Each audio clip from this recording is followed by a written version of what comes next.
अस्सलाम वालेकुम वरहमतुल्लाह। प्यारे बच्चों, आज हम ग्रामर पोर्शन स्टार्ट करेंगे।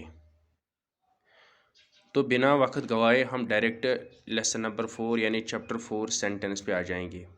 मैंने इसको शुरू क्यों किया है ये आप लोग आगे जानोगे, लेकिन आप ध्यान रखो कि हम सेंटेंस से शुरू करेंगे।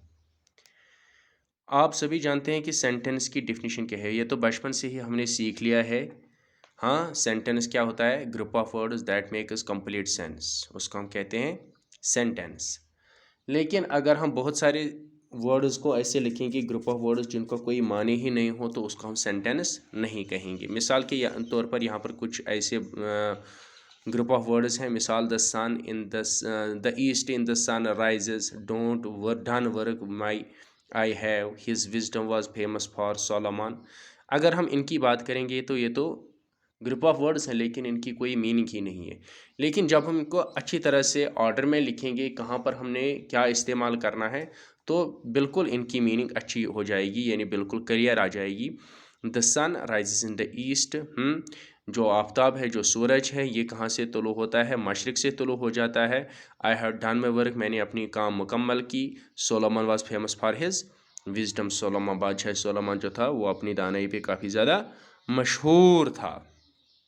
लेकिन याद रखिएगा, ये सभी बच्चों को पता होनी चाहिए कि सेंटेंस जो होता है ये हमेशा शुरू हो जाता है, हमेशा कैपिटल लेटर से शुरू हो जाता है।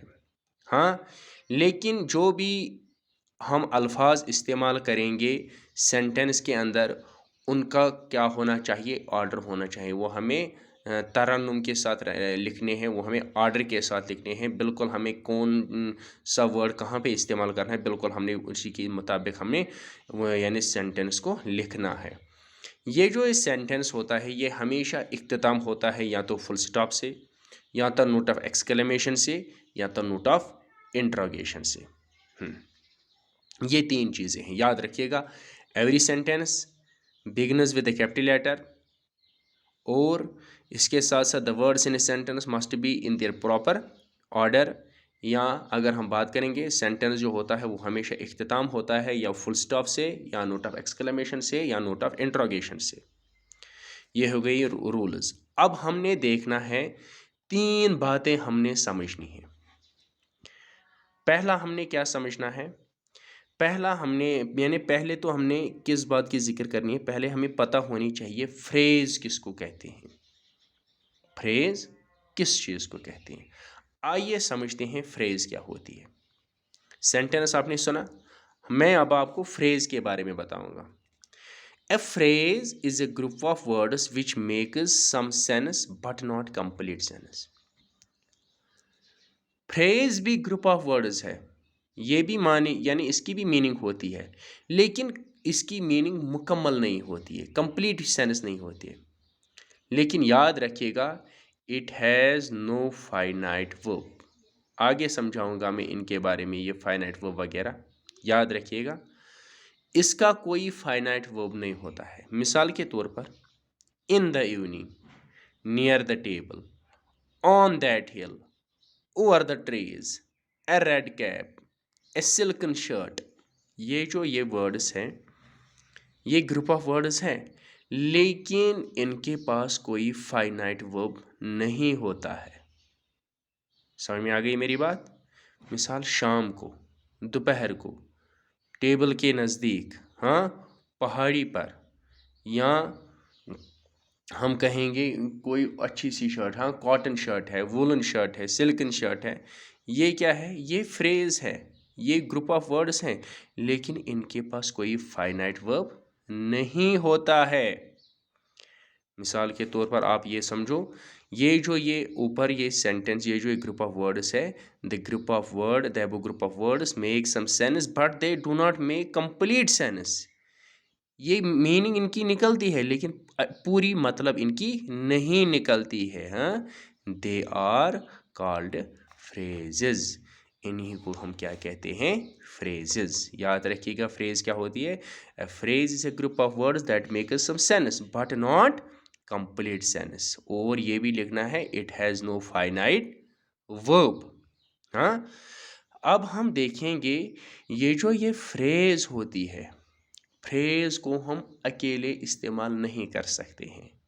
ये फ्रेज होती है इसको हम अकेले में इस्तेमाल नहीं करते हैं, बल्कि हम इसको क्या करते हैं, हाँ ये एक सेंटेंस का पार्ट होता है, ये it forms a part of sentence, ये एक हिस्सा होती है किसकी, सेंटेंस की। हाँ,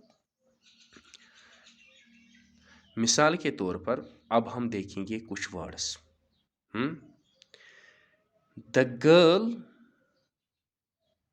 in the blue frock is my sister. ये इन द ब्लू फ्रॉक, ये है इसमें फ्रेज इस्तेमाल की गई। कहता है जो ये लड़की है ब्लू फ्रॉक पहन के, वो मेरी क्या है, सिस्टर है, बहन है। ही केम टू मी, वो मेरे पास आया। इन द इवनिंग, कब आया, शाम को, in the evening. The house on that hill belongs to him, वो जो मकान है ना उस चोटी पर, किसका है, उसका है। द हाउस, हाँ ये हमने पढ़ा है, ये बोल्ड लेटर्स हैं, कलर्ड लेटर्स हैं, कलर्ड सेंटेंस यानी वर्ड्स हैं, ये यहाँ पर इस्तेमाल की गई हैं। ये तो हैं फ्रेजेस, इनको हम क्या कहते हैं, फ्रेजेस। लेकिन याद रखिएगा,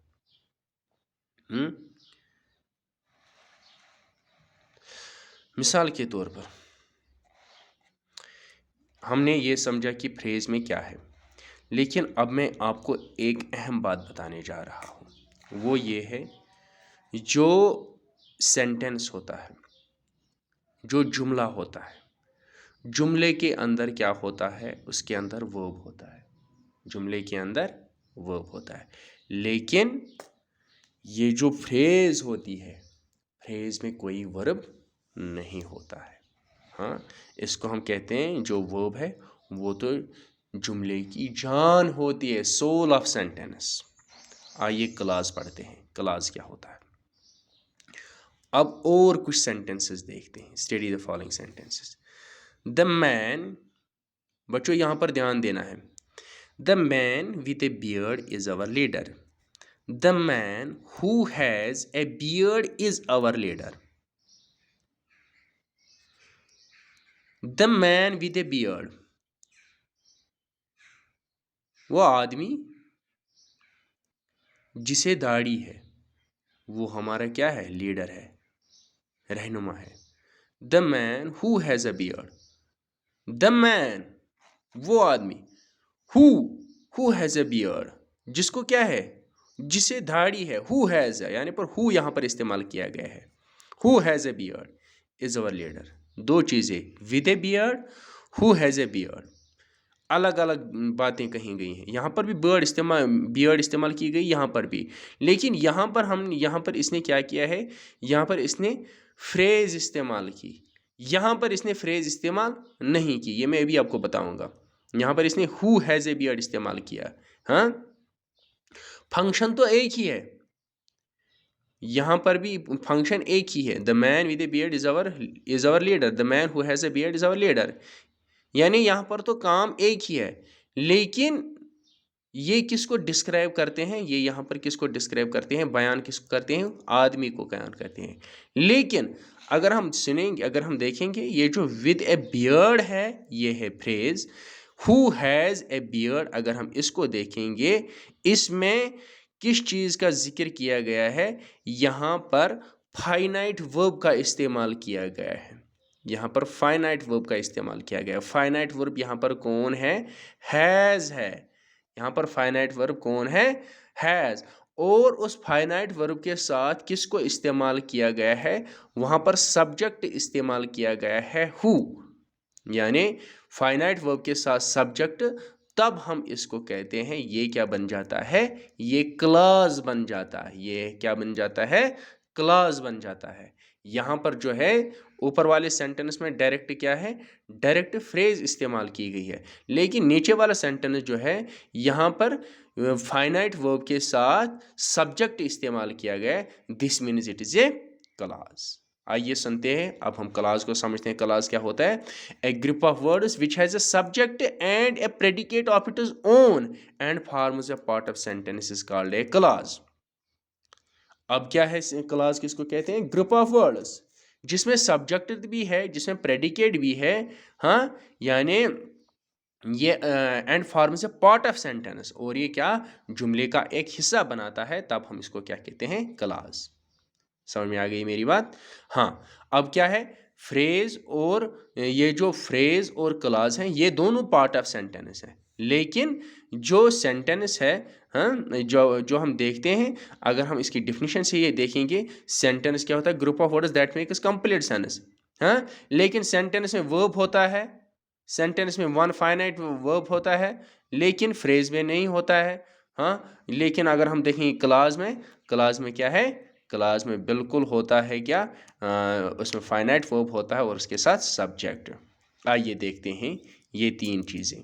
फ्रेज में नो फाइनाइट वर्ब है, क्लास में वन फाइनाइट वर्ब होता है, सेंटेंस में एटलीस्ट वन फाइनाइट वर्ब होता है।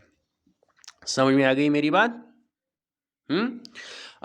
If a sentence has only one finite verb in it, it means that it is made up of only one clause. याद रखिएगा, अगर हम एक जुमले के अंदर देखेंगे उसमें खाली एक ही फाइनाइट वर्ब है, तो याद रखो वो उसमें खाली एक ही क्लास है। A sentence has as many clauses as the finite verbs in it. लेकिन अगर हम सेंटेंस में देखें जिसमें अगर उसमें बहुत ज़्यादा मनी क्लास होंगे, दिस मीन्स उसमें उतने ज़्यादा फाइनाइट वर्ब्स होंगे। समझ में आ गई मेरी बात?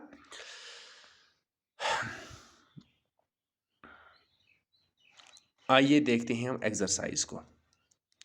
Right the following group of words and sentences are sentences, clause और phrases. Write P for phrase, C for clause, S for sentence. In the good old days, हम कहते हैं, सभी कहते हैं, in the good old days. ये sentence है, ये जो ग्रुप ऑफ वर्ड्स है, ये मैं आपके लिए थोड़ा बहुत होमवर्क रखूँगा, थोड़ा बहुत मैं एक्सप्लेन करूँगा, उसी के मुताबिक आप ये पहचान लो कि ये फ्रेज है, क्लॉज है या सेंटेंस है। मैंने ये भी बताया, फ्रेज में नो फाइनाइट वर्ब, क्लॉज में फाइनाइट वर्ब होता है, सेंटेंस में एटलीस्ट एक फाइनाइट वर्ब होता है। He knew the truth at his deathbed, that I can do for you, who has chubby cheeks, made of the finest silk। तो ये मैं आप लोगों के लिए होमवर्क रखता हूँ, मुझे उम्मीद है कि आप ये करोगे, कोशिश करोगे। जिसको नहीं आएगा वो भी कोशिश करेगा, मन लगा के कोशिश करो, लेकिन कोशिश करना सॉल्व करने की। बस आज के लिए इतना ही, मिलते हैं नेक्स्ट लेक्चर में, तब तक के लिए अल्लाह हाफिज़।